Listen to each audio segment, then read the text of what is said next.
Hola, ¿cómo están? Mi nombre es Guillermo Gutiérrez y quiero explicar un poco más de qué se trata el neoestatismo.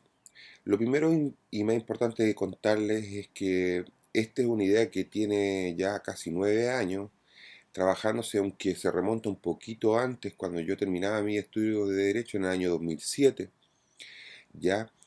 Y luego obviamente estudié Economía y todo lo demás, que fueron reafirmando esta idea. Pero nosotros la primera vez que nos publicamos, nos hicimos público, fue a través de Facebook, ¿ya? Y, y por ejemplo, en el año 2012 escribíamos esto, el 24 de septiembre de 2012. El cambio es posible. Viendo este escenario yo me suelo preguntar, ¿es este el mejor sistema económico que podemos utilizar como Estado? Refiriéndonos al actual, al neoliberalismo. Pareciera que sí, pero ¿qué ocurre cuando la economía de libre mercado produce abusos o descontentos sistemáticos en la población? Cuando sistema se intenta perfeccionar o se deja evolucionar a diestras, apareciendo el libertinaje económico con todos sus males ya señalados.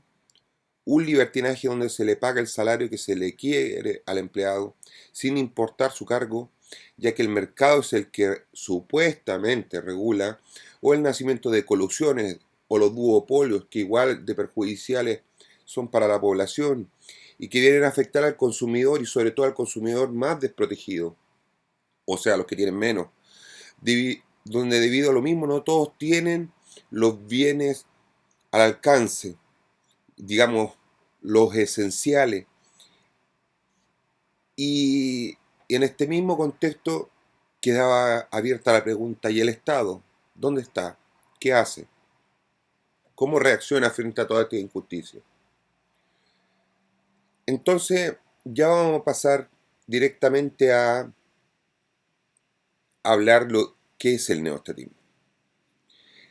Miren, miremoslo desde dos puntos sumamente grandes que son el neoliberalismo y el socialismo. Por un lado, el neoliberalismo es de derecha, lo entendemos así, sabemos que es así, y el socialismo lo identificamos con la izquierda, ¿cierto?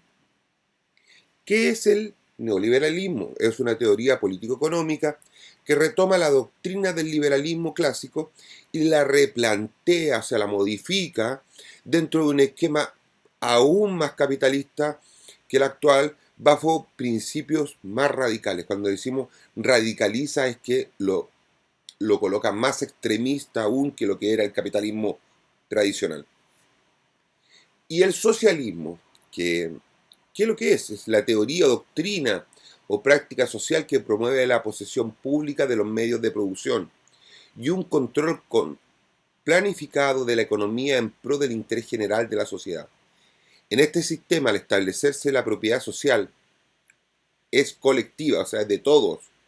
No hay propiedad privada de los medios de producción, así desaparece cualquier forma de propiedad privada de los bienes de capital y con esta el capitalismo como forma de apropiación del trabajo asalariado, o sea que todo pasa a ser del Estado. Pero miremos estos dos sistemas. Por un lado tenemos ¿qué es lo mejor que podemos sacar del neoliberalismo? El libre mercado. Porque sabemos que el neoliberalismo es un sistema extremista, o más radical, si lo quieren llamar así. Entonces, el libre mercado, ¿y qué tenemos ahí entre paréntesis? No se autorregula. Eso es una gran mentira. El libre mercado o el neoliberalismo no se autorregula. Ya se demostró científicamente que no se autorregula. Y ahí es cuando nace el gran problema del libre mercado. ¿Ya? Pero volvemos a lo mismo. Sacamos lo mejor del neoliberalismo que es el libre mercado. Pero con ese, haciendo hincapié en que no se autorregula. ¿Y del socialismo qué hacemos? No estamos de acuerdo con la con que todo sea del Estado. Obviamente no puede ser así. Sabemos que los sistemas socialistas extremos fracasaron y de hecho empobrecieron más a la gente todavía que los sistemas neoliberalistas. Entonces no estamos de acuerdo con eso tampoco. Pero ¿qué es lo mejor que sacamos de este socialismo? El estatismo, que es esa intervención del Estado. Y ponemos entre paréntesis con la salvedad, como lo hicimos con el libre mercado, no todo puede ser del Estado, obviamente. Algunas cosas sí, pero otras no. ¿Ya? ¿Y qué proponemos crear nosotros? Proponemos crear un modelo híbrido, unir los dos sistemas que hablamos nosotros, pero no unirlos completos, sino unir parte de lo mejor de ellos, de cada uno, y crear con esto un nuevo modelo. ¿Ya? Por eso hablamos de un modelo híbrido. ¿Ya? Entonces decimos que lo mejor del libre mercado, pero sin todo su libertinaje económico, que ese es el gran problema que tiene el libre mercado. Pero sí, pero sí con su libertad de inversión, acciones concretas para fomentar el emprendimiento, la globalización del mercado y un crecimiento equitativo que es nuestro fin. ¿Qué es lo mejor del estatismo de antaño? Ya, por el otro lado, en el sentido del control estatal de la economía, sin totalitarismo, porque algunos nos han dicho, este es un modelo que puede crear una dictadura. No, por favor, 100%, y como lo dice ahí, siempre basados en la democracia, donde el Estado sí coloque su ojo vigilante, que eso era lo mejor que tenía el estatismo, en el actual del mercado y sus irregularidades. O sea, cuidándonos de que se cometan cualquier acto irregular de la economía y promoviendo una legislación especial para su control eficiente. Porque si el Estado no proporciona las garantías para el control de un libre mercado, el libre mercado puede hacer lo que quiere, y ahí es donde se transforma en un neoliberalismo extremo como ha sido el de Chile. Pensemos que Chile, todo, absolutamente todo, es eh, privatizado. Incluso somos el único país del mundo con el agua privatizada. Incluso si uno tuviera que hablar que el modelo político está privatizado, el modelo político está privatizado. O sea, absolutamente todo. Nosotros no hablamos del neoliberalismo como una palabra despectiva, quiero dejarlo súper claro, ya para nada, sino porque Chile ha sido la cuna, y sabemos que fue el experimento del neoliberalismo, y lo transformamos al extremo máximo de lo que podía existir. ¿Ya? Entonces todo, absolutamente todo está privatizado. ¿Qué no es el neoestatismo? Porque han habido muchos comentarios, muchas veces nos preguntan, ¿ya? Y tratamos de nosotros irlo informando a todos, tratamos de responder a todo el mundo, pero a veces es un poco difícil con la cantidad. Hemos tenido más de 80.000 interacciones entre me gusta, comentarios. Yo creo que me quedo corto con los 80.000, creo que han sido muchos más. Entonces es un poco difícil contestarle a toda la gente, ¿ya? Entonces, para eso hicimos esta parte, los mitos, ¿ya? Entonces, la primera, ¿qué no somos? ¿Qué no somos? Reitero, marxismo, comunismo reformado de izquierda, no. Neoliberalismo encubierto de derecha, no lo somos.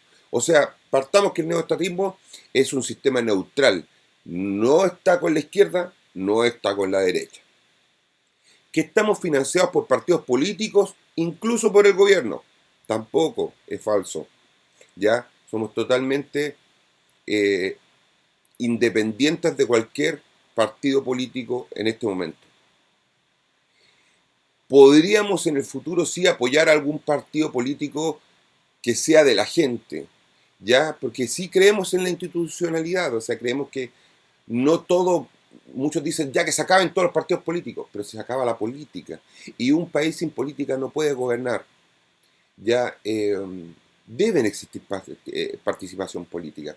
El problema es que la clase política, especialmente en Chile, ha sido totalmente corrompida, ha sido totalmente ensuciada, enlodada por intereses de empresas, de las grandes empresas, de los grandes conglomerados. Entonces, eso es lo que hay que cambiar. ¿Ya? Y el número 5 dice un sistema extremista o totalitarista. Después tenemos 3 puntos que están encasillados. ¿Y por qué están encasillados? Porque eh, tienen algo que ver con el neoestatismo, pero no son el neoestatismo. ¿Ya? Es igual a la tercera vía. ¿Ya? La tercera vía planteaba en cierta parte algo similar a la economía mixta, o sea que hubiera un parte de trabajo, se respetara el libre mercado, pero también con un poco de intervención del Estado, digamos, pero esto va más a lo social, no a la intervención directa como Estado. ¿Y por qué algunos a lo mejor nos trataron incluso de nazi? Porque resulta que de la tercera vía, después, como ustedes verán acá, nace la tercera posición. ¿Y ustedes saben qué es la tercera posición? El nazismo. ¿Ya? Entonces, no somos igual a la tercera vía. Similar a la socialdemocracia, porque pongo similar, porque sí tiene similitudes. ¿Ya? De hecho, cuando ustedes vean el libro, que va a prontamente publicarse, o a lo mejor cuando ya vean este video ya va a estar publicado, ¿ya? Eh, sí, hemos tomado algunas ideas de la socialdemocracia, pero no es socialdemocracia, porque la socialdemocracia planteaba este libre mercado y la ayuda de todas las personas en construir este nuevo Estado. Y así se creaban, como, por ejemplo, cooperativas que funcionaban en vez de empresas. Entonces, eso no es lo que nosotros planteamos. ¿Ya? Sí tiene un sentido, como le digo, o las bases, algo de esto que está encuadrado, hay algunas bases que nosotros hemos tomado, ¿ya? Pero no es eso, ¿ya? Economía mixta, ya lo referimos, no es una economía mixta, o un socioliberalismo que aún es más antiguo todavía. El socioliberalismo planteaba esta libertad que había que existir sobre el emprendimiento, digamos, la propiedad privada, todo, pero que el Estado debía ser social, o sea, que el Estado debía con eso ayudar, pero nunca habla del control estatal, que nosotros creemos que es la gran falencia que existe. ¿Ya? Entonces, podríamos decir que de estos últimos tres hay alguna base, porque de ahí a lo mejor parte este nuevo modelo, o hay alguna iniciativa que nos pueda gustar o interesar de esas tres, pero no más que eso, no es ninguna de las tres. ¿Ya? Entonces ya con esta página aclaramos todo lo que no es el neoestatismo. Ya. Vamos a hablar un poquito de lo que es el libro. El libro habla eh, sobre los inicios del sistema. ¿Ya? Que hay que crear un sistema económico y político para poder desarrollar el neoestatismo. Si no, el neoestatismo pasa a ser solamente un texto, una idea y nada más que eso. Hablamos de la escala proporcional de sueldo. Ese es un tema súper interesante porque nosotros hemos detectado en nuestra investigación, como les decía, esto partió hace muchos años atrás, de que incluso hay empresas que pagan 33 veces más la persona, o sea, que gana más con la que gana menos en una empresa. Nosotros creemos que no debería ser más de 10 y ahí lo explicamos súper bien. El incentivo a las nuevas empresas, o sea, todo lo que exista para creación de nuevas empresas. Nosotros creemos en la propiedad privada, creemos en la creación de nuevas empresas, pero no como el Estado norteamericano, porque el Estado norteamericano no aporta para que se creen las nuevas empresas. Ellos creen que las nuevas empresas se deben crear de forma eh, autónoma y espontánea. Y esa no es la idea de nosotros. Nosotros queremos que también el Estado haga un aporte importante para desarrollar los proyectos que sean realmente útiles, que sean sustentables, que vayan a apoyar a la ecología del país. Entonces creemos que el Estado debe apoyar con fondos nuevos proyectos, porque hay mucha gente en el país que tiene muy buenas ideas, excelentes ideas, eh, tiene diseñado un proyecto de nueva empresa, pero no tiene los fondos, las instituciones bancarias no lo apoyan, entonces necesitan un apoyo estatal. Ya los jóvenes que vienen saliendo y que ponen en sus tesis grandes proyectos económicos y tampoco se logran materializar por lo mismo que les estoy contando. ¿Ya? La sindicalización obligatoria. Antes la subsidiariedad a productos y servicios básicos. Porque entendemos mal la subsidiariedad.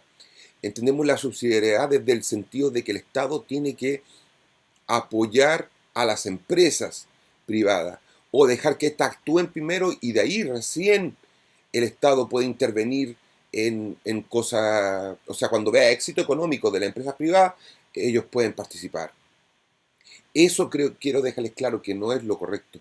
La subsidiariedad como método y que está establecido en la única constitución de todas las que he revisado, la peruana en este momento, como derecho, ya nace en Alemania y ellos parten de que la subsidiariedad es ayudar a la gente. ¿Ya? Entonces cuando hablamos de subsidiariedad de productos y servicios, hablamos de cómo subsidiar los productos de una canasta básica de alimentos. Porque si nosotros subsidiamos una canasta básica, las personas van a poder trabajar ya y su sueldo ocuparlo en cosas más importantes y eso reactiva la economía. O sea, en comprar cosas que no sea solamente comida. Me refiero al segmento con menos recursos del país. ¿Ya? Entonces, cuando eso no es un problema, la comida no es un problema, ¿ya? Entonces el problema pasan a ser otros, las necesidades de las personas pasan a ser otras.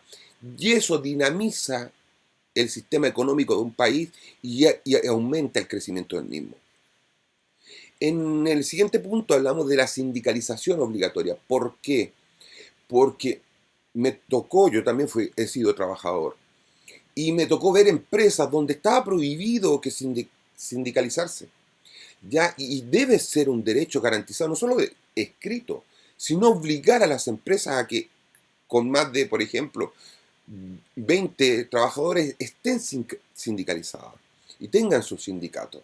Ya porque entendemos que es un derecho, pero ese derecho, si te prohíben o te coartan, ya, o te echan cuando estás en la formación de un sindicato, nunca se va a poder materializar. Entonces, por eso que la sindicalización para nosotros debe ser obligatoria.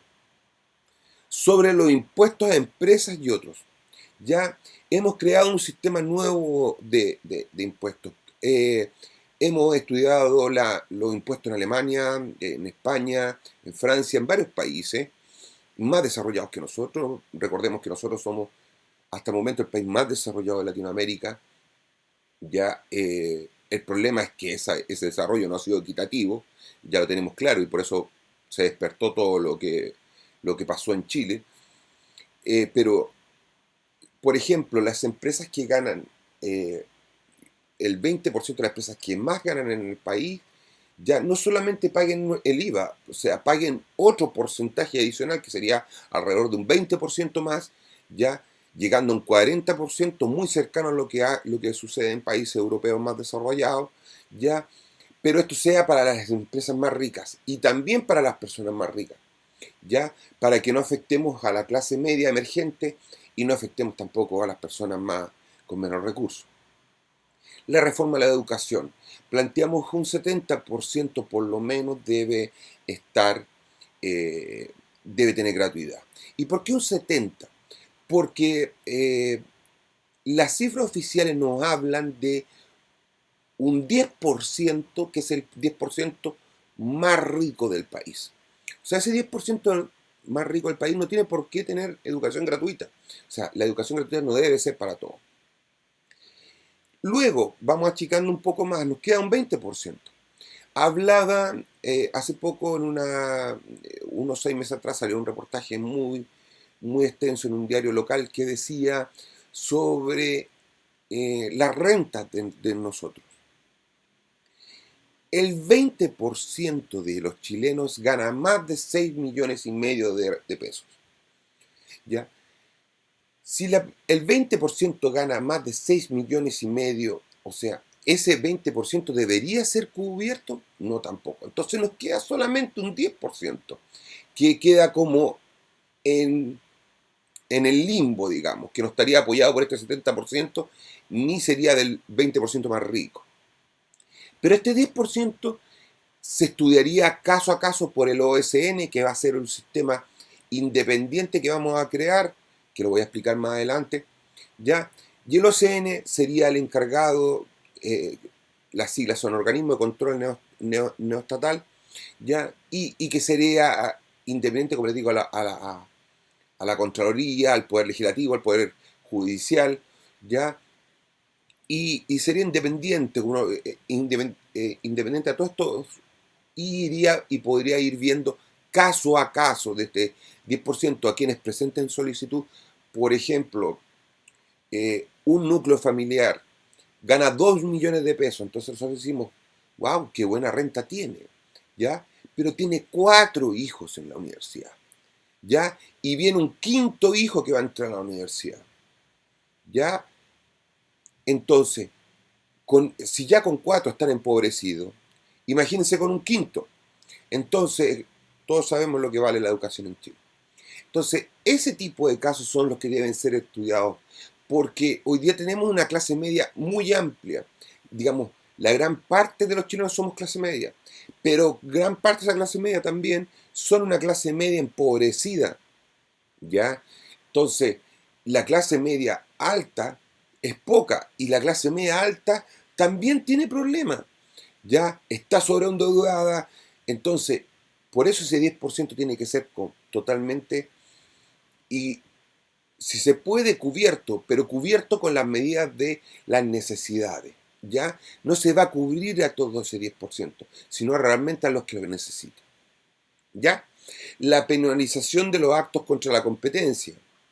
Eh, no solamente va a ser contra los actos de la competencia, duopolio, eh, con cárcel, ya, con no escarcelable, o sea, hoy día usted puede eh, pagar fianza, puede eh, hacer trabajo comunitario, o sea, no, las penas van a ser no escarcelables, o sea, deben ser cumplidas en su cabalidad. O sea, si son 3 años de cárcel por colusión, por ejemplo, 3 años debe cumplir la persona en cárcel efectiva, ¿ya?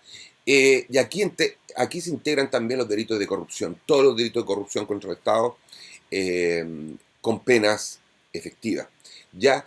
Pero hacemos una salvedad súper importante eh, sobre el agente corruptor, ¿ya?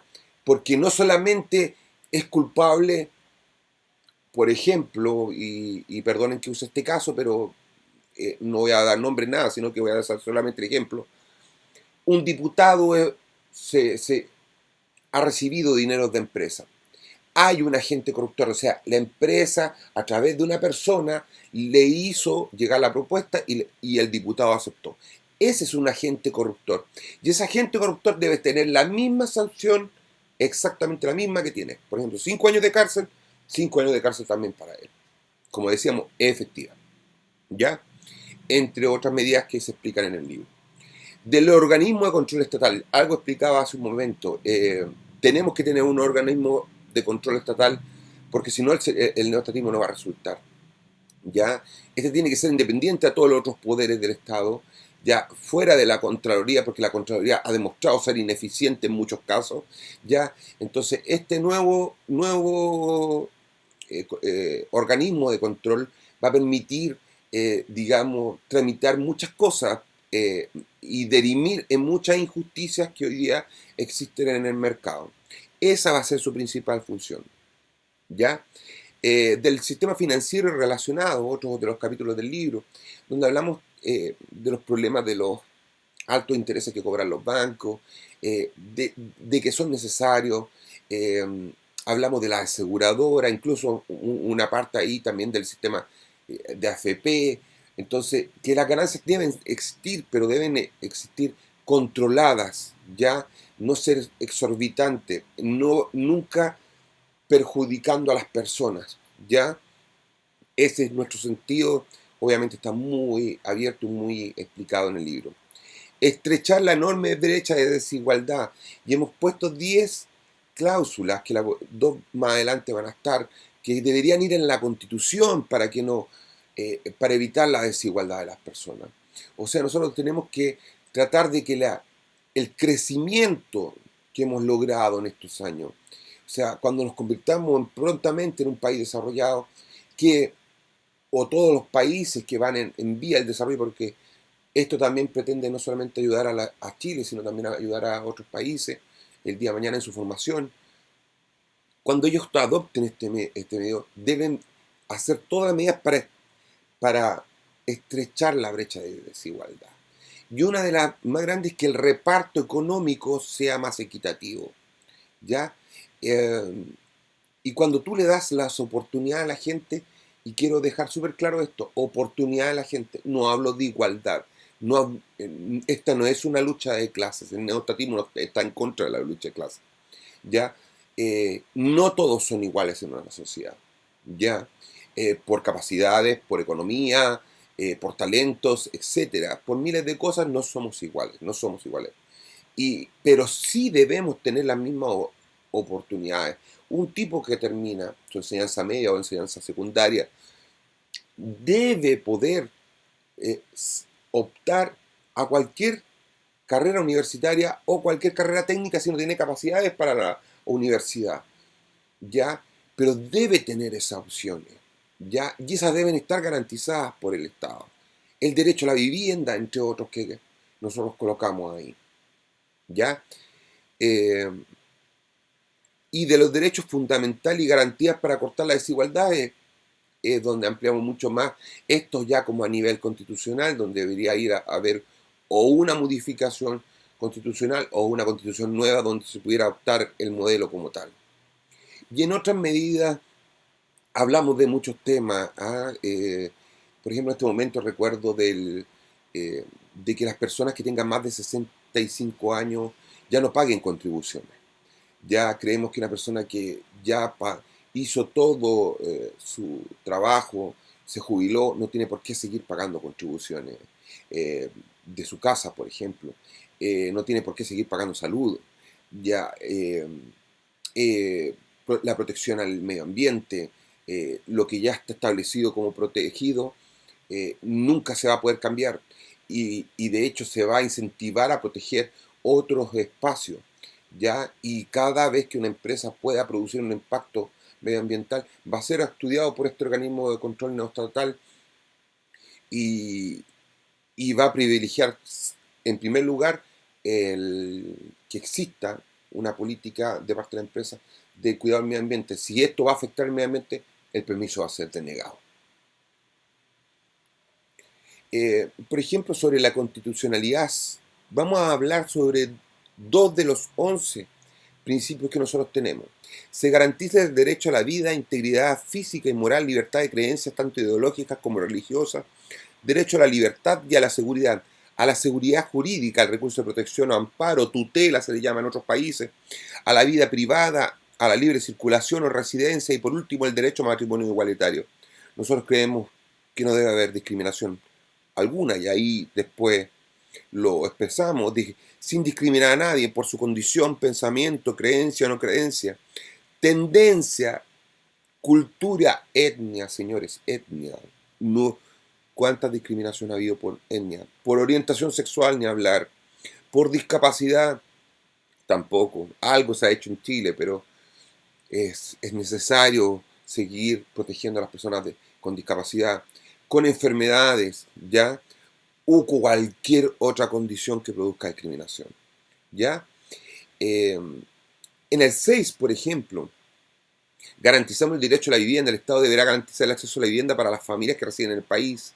Para cumplir su cometido, construirá casas, arrendará, comprará casas a un costo no mayor de un 35% de la tasación fiscal, para ayudar al 70% con menos recursos del país. ¿Y por qué hablamos de un 35%? Porque a veces se cobra un 60% más de de lo que vale una vivienda fiscal. Y ni hablar, porque hay gente que cobra el 100 y más, ¿ya? Entonces el Estado debe regular eso, de que las casas que van a ser obtenidas por el Estado no paguen más de un 35% de la tasación fiscal, ¿ya? Obviamente que el resto de las casas que se quieran vender, departamentos, etcétera, van a seguir con el mismo sistema que hasta ahora, donde van a poderlo vender hasta, en libertad y considerando lo que ellos creen que es su valor comercial, pero el Estado no podrá comprar a un valor mayor que eso, ¿ya? Y quien haya obtenido el beneficio de casa propia no podrá volver a solicitarlo por segunda vez. Esto nos parece a todos obvio, yo creo. Exceptuando el caso de divorcio y que uno de los cónyuges haya quedado en mayor vulneración frente a este tema. O sea, haya quedado sin casa, sin propiedad y todo eso y necesite eh, restituir o reformar su vida, ¿ya? Cosa que también lo hemos pensado nosotros. ¿Cuáles son los principios fundamentales del neoestatismo? Eh, y cuando hablamos de principios son como lo que han establecido, lo que han creado el neoestatismo. Las personas, primero sobre las personas, número uno. Oportunidades iguales. Ya hablábamos hace un rato, no todos son iguales, pero las oportunidades deben ser iguales. Sueldo digno o ético como mínimo. Es posible, nosotros lo hemos explicado latamente eh, en nuestro libro, ya con necesitamos mayor recaudo por parte del Estado y ahí yo después les voy a explicar cómo lo vamos a hacer, que es la parte económica. Educación gratuita para el 70% con menos recursos y de calidad.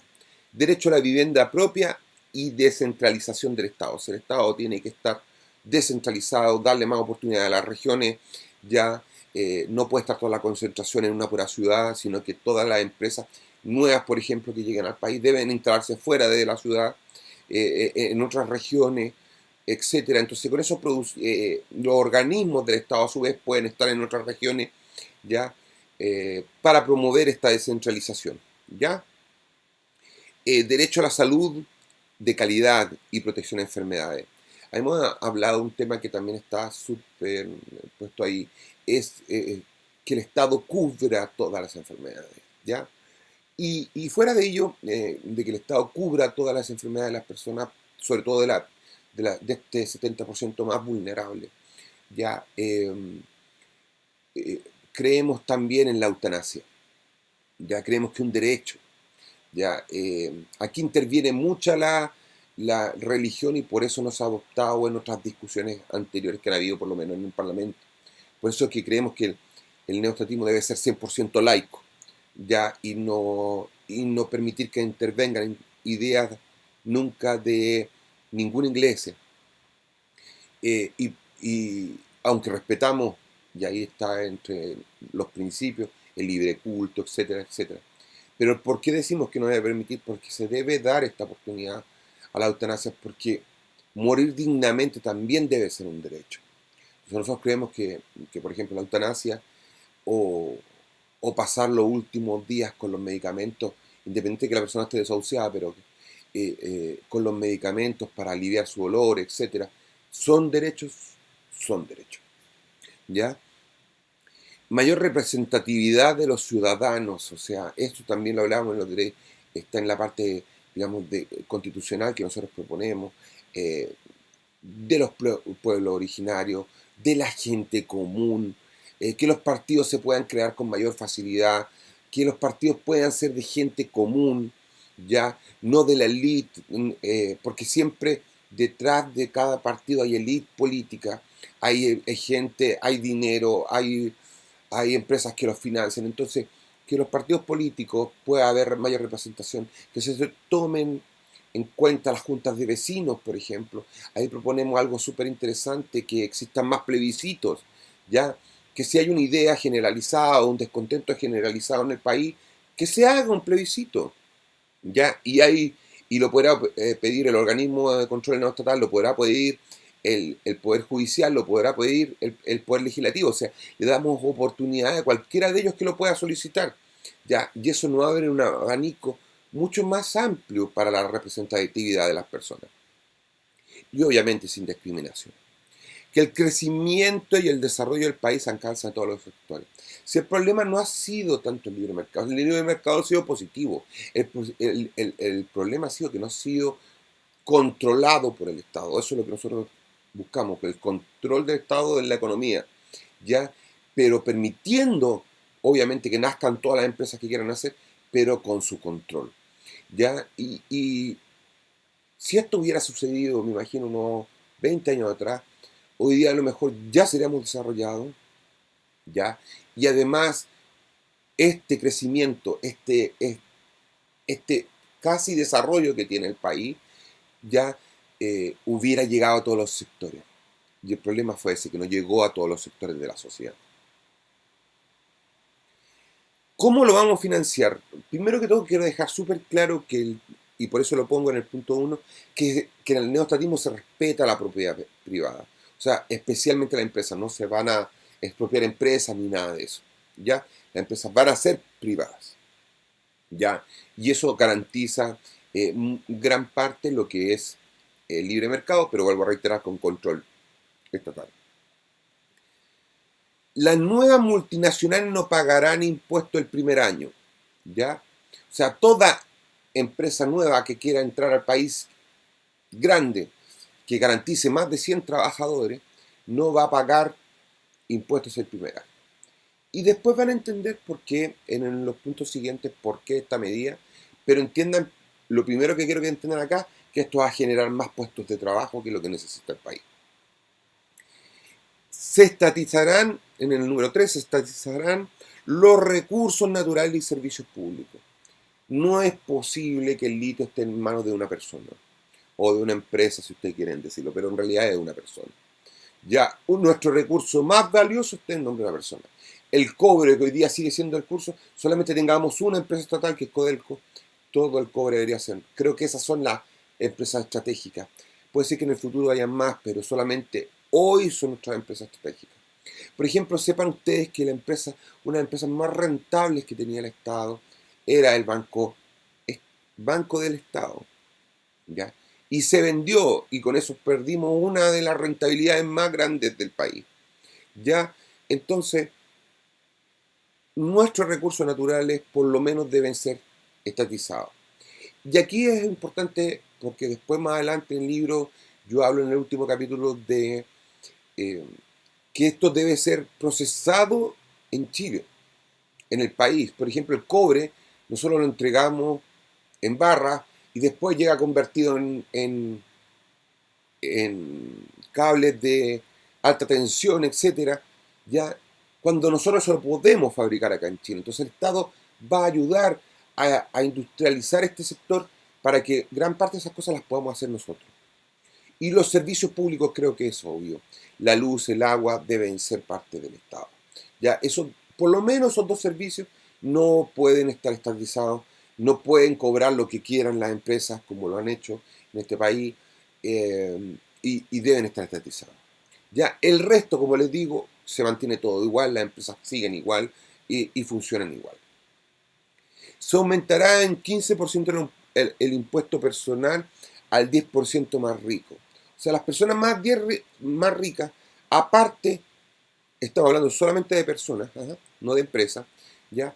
Se les va a aumentar un 15% más el, el, el aporte que deben dar la, al Estado por renta, digamos, por renta, no por empresa, ¿ya? Por favor, por eso hablo de personal. Y se aumentará el 20% el impuesto al 25% de las empresas más ricas, que eso puede ser ajustable al 20% de las empresas más ricas en realidad. Pero se le debe aumentar aún más el impuesto a las empresas más ricas. ¿Ya? Esto no es una medida descabellada, lo han hecho todos los países europeos.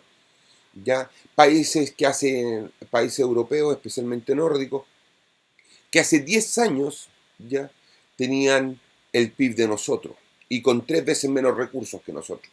Me refiero a 3 veces menos eh, recursos naturales que nosotros. Entonces, a eso queremos llegar nosotros. Se reducirán los puestos públicos y se fijarán sus salarios. Se van a fijar en una escala todos los salarios. Se van a bajar primero porque el Estado se viene a servir y no a servirse. Ya, o sea, el Estado tiene que ser, quien trabaje para el Estado tiene que tener vocación. Si no se queda en el sistema privado, que es donde más se paga, ya, así se entendía antes, yo me acuerdo que mis abuelos hablaban de eso, ya, pero hoy día no existe, hoy día hay un enriquecimiento para las personas que entran. Obviamente que no son todos los cargos. Ya, pero por ejemplo, hablemos del presidente Codelco, gana más de 45 millones sin contar todos los otros beneficios que tiene. ¿Ya? ¿Ustedes creen que no existe una persona capaz, ya, esto como para igualar un poco a la empresa privada, capaz, con la suficiente capacidad para dirigir Codelco, como su presidente de Codelco, ya, y pueda ganar 10 millones y no 45, por ejemplo? O sea, está bien, nosotros debemos competir como Estado cuando tengamos nuestras empresas estatales, porque no cualquier persona puede quedar o asumir como gerente general si no tiene las capacidades, y para que tenga las capacidades hay que pagarle a una persona que tenga las capacidades, pero no con sueldo exorbitante. Recuerden el caso de F, cuando de Ferrocarriles del Estado, cuando se le pagaba 110 millones de pesos al presidente. Entonces, esas son las cosas que hay que evitar. Se pueden bajar estos sueldos y aún así ser competitivos con las empresas privadas. Quiero darles las gracias por ver este video, entender la explicación. Voy a tratar de hacer otros videos para seguir explicando de qué se trata el libre mercado o esta reforma al libre mercado que ya le llamamos neoestatismo y este nuevo modelo en realidad. Eh, Les dejo también mi Twitter. El neoestatismo está en Facebook, en Instagram. eh, eh, y también les dejo mi Twitter personal por si quieren conocerme un poquito más. Ya yo soy su autor y pueden conocer un poquito más sobre este modelo que hoy día ha creado prácticamente una agrupación social acá en el país y de gente que cree que se puede haber un cambio, que puede haber un cambio en el sistema. Recordemos que una de las demandas más exigidas es que cambie el modelo. Ya, pero listo, cambiamos el modelo, pero ¿qué sigue después del cambio del modelo? Hay que tener uno nuevo. Entonces ya estructurado uno nuevo. Y ahí es donde nosotros queremos quizás tener una cabida. A lo mejor no con todas las medidas que proponemos, pero con una gran parte de ellas. Creemos que podemos ser una opción y una solución al problema de las crisis, no solamente nacionales, sino a las crisis mundiales. Ya les reitero mis gracias y nos vemos en un próximo video.